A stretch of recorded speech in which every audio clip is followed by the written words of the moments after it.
सवात में search operation के दौरान मुलजिम की फायरिंग से पुलिस एहलकार जाँ बहक, फायरिंग से सब इंस्पेक्टर जख्मी हो गया, अस्पताल मुंतकिल। तर्जमान पुलिस के मुताबिक सर्च ऑपरेशन में घर की तलाशी के दौरान फायरिंग की गई।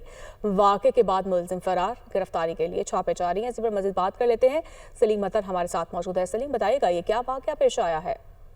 जी, ये सवात का इलाका है फिजागट, जहां पर पुलिस की इत्तला मिली कि एक मुजरिम इश्तिहारी एक घर में जो है उसने पनाह ली हुई है और उसको गिरफ्तार करने के लिए पुलिस की बारी जो नफरी वो मौका पर पहुंच गई।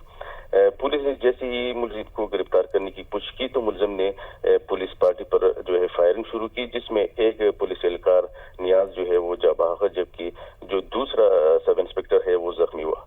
जो पुलिस जराए है उनका कहना है कि जो मुलजिम है उसके खिलाफ ये जो FIR दर्ज की गई कि 5 माह तकरीबन पहले उसने पुलिस के एक SHO को जो है वो शहीद किया था। पुलिस जराए के मुताबिक मुलजिम ताहाल जो है घर में छुपा हुआ है और उसको गिरफ्तार करने की कोशिशें जारी है। जी, बहुत शुक्रिया आपका।